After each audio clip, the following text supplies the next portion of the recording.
أمتي أما بعد فأعوذ بالله من الشيطان الرجيم بسم الله الرحمن الرحيم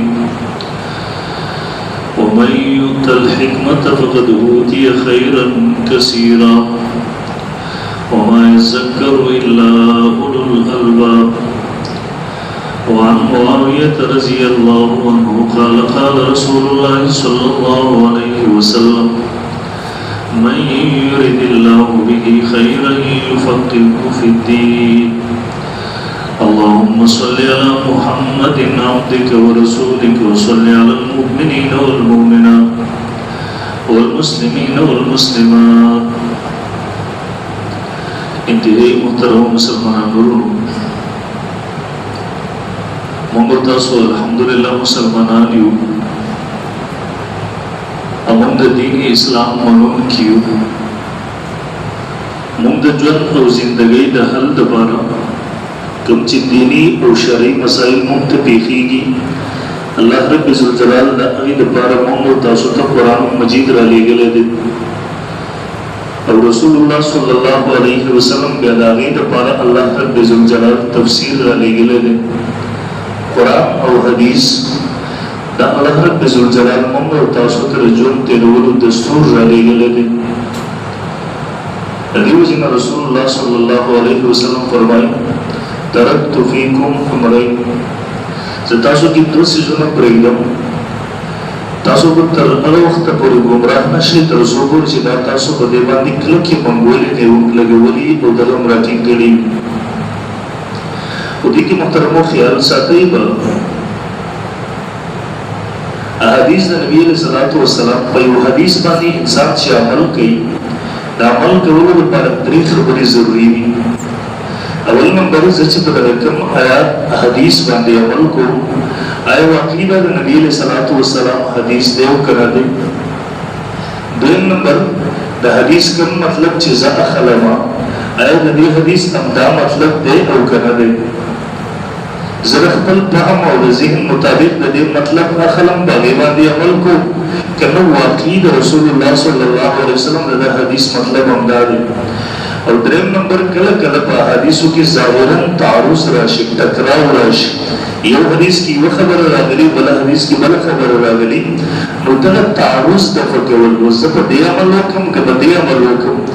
تر څو پورې چې دا درې خبرې نه یې کنفرم شوي تر هغه وخته پورې په یو حدیث باندې سره عمل کېدی نشي اول نمبر خبره چې دا حدیث واقعي د نبي علیه الصلوۃ والسلام حدیث دی او که نه دغې لپاره محدثینو د سند اهتمام کړی دی تاسو کې وګورئ زمونږ عوام خو موږ وډار کې حدیث رسول الله صلی الله علیه وسلم فرمایي او هغه حدیث په دې طریقې سره بیان کړو لیکن د دې حدیث لپاره یو سند وي د چا په ذریعې سره دا موږ ته رارسېدلی دی د نبي علیه الصلوۃ والسلام نه پلانکي صحابي نقل کړی دی د هغه صحابي نه پلانکي تابعي نقل کړی دی د هغه تابعي نه بیا پلانکي تابعي نقل کړی دی بیا د هغې نه پلانکي تبع تابعي د هغې نه پلانکي شاګرد تر امام بخاري پورې امام ترمذي پورې امام اعظم ابو حنیفه پورې د پلانکي امام پورې رارسېدلی دی هغه بیا خپلو شاګردانو ته بیان کړی دی یا هغه په کتاب کې لیکلی دی په دې طریقې سره یو حدیث رارسېږي او په دې کې د علما ګوري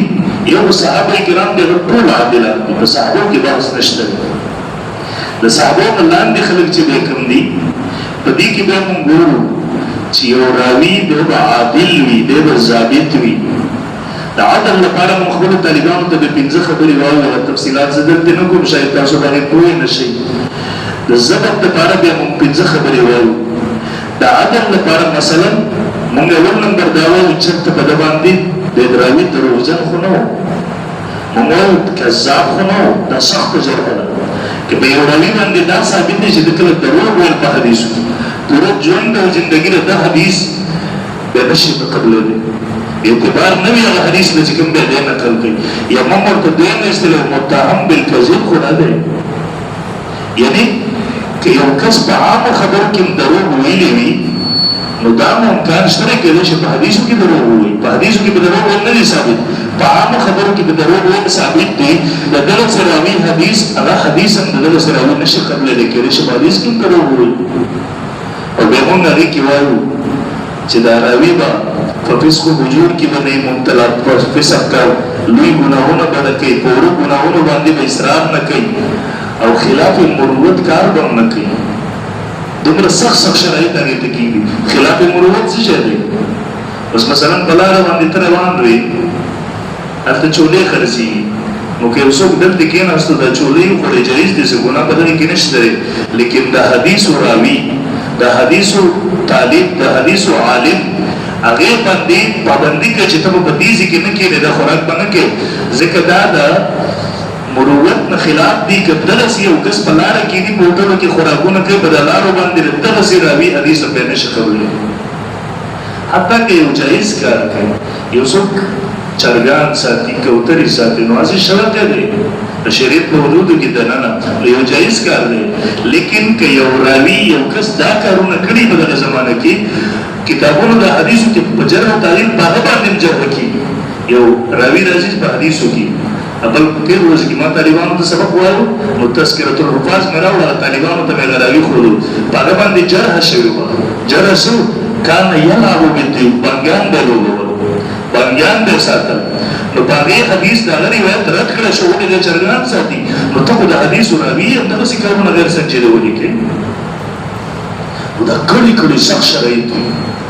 یو راوي او په دې باندې دومره کتابونه لیکلی شوي دي، ذخیره یې اسماء الرجال، جرح او تعدیل، چې تاسو وګورئ عقل هم ورته وخځېږي درسره. نو اول نمبر دا وي چې دا حدیث د رسول الله صلی الله علیه وسلم نه زمونږ پورې ډېر په محفوظ ذریعه سره، محفوظ طریقې سره موږ او تاسو ته رارسېږي. دا خو بعضې منکرین راځي، دا حدیث دغسې په حدیثو کې بعض شروع کې خبرې، دا ظالمان د دې نه نه خبر. یو خو څلوېښت ورځې ترجمه کړي، تفسیر یې کړی، هغه شیخ القرآن دی جوړ شوی، نو د رسول الله صلی الله علیه وسلم حدیث دی، اتخذ الناس رؤوسا جهالا. دغسې زمانه به راشي، علم به ختم شي، علما به ختم شي، خلک به بیا جاهلان مشران جوړ کړي. فظلوا فتووا بغیر علم، دا به بغیر د علم نه به فتوې ورکوي. فظلوا وظلوا، خپله به ګمراه ځان سره به نور ګمراه کړي. جزاک الله وګوره بنا دې زمانه کې سړي ته تاثر شي په دا خلکو. یو منکر حدیث په منبر باندې ناست دی، هغه ته مواوا کوي، هغه د رسول الله صلی الله علیه وسلم په ژوند او زندګۍ باندې اعتراض کوي، ولې دا قرآن نه خلاف دی. په دا قرآن تر اوسه محدثین نه پوهېدل، په قرآن تر اوسه مفسرین نه پوهېدل، په دې قرآن تر اوسه پورې دا دومره علما نه پوهېدل، دومره امت نه پوهېدو، راځئ چې دا خپل شکل هم د مسلمانانو په شان برابر نه دی، دی اوس په هغې پوه شهرت کوي. په دغسې قوم سړي ته رحم وایي، دا هر چا ته زنده‌باد چغې لګوي، دا هر چا ته واه واه کوي، هر چا ته خاندي. دا خو د څاروي مثال وي چې څوک یې ورته شرکې وکړي، د هغې پسې ورمنډې وایي. انشاءالله زه به په هغه موضوع باندې مستقل بحث کوم. کوم مشهور منکر حدیث د منیر شاکر په نوم دی، زه به انشاءالله د هغه ټول اعتراضاتو دلته بحث کوم. ما ګول کر ورته ویلي وو، ما ورته هلته ویډیوګانې مه کوه، عوامو ته دا موضوعات د څه لپاره راوباسي؟ ما ته یو صحابي کار وکړو تر ورځو کې، ما ته ویل زه درځم ستا نه انټرویو کوم. ما ورته پسې چې انټرویو کوي، ما ته انټرویو درنه په دې کوم چې د عایشې رضی الله عنها واده د 9 کاله په عمر کې د رسول الله صلی الله علیه وسلم سره شوی دی که نه دی شوی؟ وایي ما بیا پلانکي نه منیر شاکر منکر حدیث ته انټرویو کړی دی، تا نه یم ګل. زه ورته غوسه شوم، ما ورته که ستا د مور په نکاح باندې څوک بحث شروع کړي، ته به دا خوښه کړي؟ ما ته وایي دا. نو ما ورته الله د میډیا خبرې نه دي، ته په میډیا بل ملا ته ورځې، بل ملا ته ورځې، بېغیرته دومره دې ځان سپک کړی دی د رسول الله صلی الله علیه وسلم په بیبي باندې، د رسول الله صلی الله علیه وسلم په ذات باندې، تا دا عوامو ته راوړي چې په خپل عقل باندې راشي، ته ورته شرم نه درځي درته؟ دا خو له میډیا ته راوستل، د دې وجې نه ورته ما وویل میډیا باندې مه غږېږه، دې څه فایده شوه؟ میډیا ته کښېنه، ځان نه پړپوړه خان کښېنې، ډډه ورته ولګې، راځه بسم الله که موږ سره مخامخ کښېنه، موږ سره به بحث وکړې په دلیل سره، په دلیل سره د خپله مدعا ثابته کړي، انشاءالله دا خلک به ووایي خو موږ به دومره لرې وتښتېدو چې نږدې. وایي نه نه، بس په لیکلو کې به یې وکړو. نو ما ورته وویل لیکلو ته موږ نه یوسي، راځه بسم الله که مخامخ به خبرې وکړو. زموږ یو بل ډېر لوی عالم، فخر اهل سنت، محقق دوران، ډېر لوی عالم دی، مناصر ملت، متکلم اسلام، حضرت مولانا رسال صاحب دامت برکاته مولانا حفظه الله، هغه ورته هغه ځای کې تحریري راولېږل، زه در سره تحریري بحث کوم. دې ځواب نو کې نه تاسو نه پېژنم، او ته پلان کوئ، مشهور عالم دی، لوی عالم دی، کتابونه لیکلي دي، علمي کتابونه لیکلي دي. هغه بس نو ورته چې دې ستاسو تصدیق وکړي ما ورته ان کې ستاسو نه ډېر کښه دی ما زمانه ډېر مشر دی ستاسو نه نو مایي اصل ما په مشرانو کې په دینونو کې دی ورته باندې دې ما ته خپل ما ورته خپل پیډ ولیکل بس ما ورته دا زمونږ نمائنده دی دا سره خبره وکړه نو چل هغه غریب ورته خطر لګل یو میاشت وشو کله وی پلان کې سره پروت دلته نو وسو کله وی د پلان کې مهر په ولا دا د دې غریبانو چې د علماء مخې ته راشي د دې حال دا وي لیکن کله چې عوامو ته په میډیا راشي نن دې میډیا دومره مصیبت جوړ کړی دی دومره مصیبت مونږ هر سړی راغستره په سلام سره کړی دی دې ته نه ګورو منکر حدیث دی دې ته نه ګورو منکر قرآن دی دې ته نه ګورو امت د خیر او نظریاتو دشمن دی دې ته نه ګورو د دین دشمن دی سس هر شی پرې ترویس نن سبا کې هغه مجلسونه په میډیا دي جمعات تراشي پیر سے جلالاس ملاو کې ټوبونه شروع کی بازار راکې دی الله او چې د وینې شګار مشرت دی عربو ته د زمو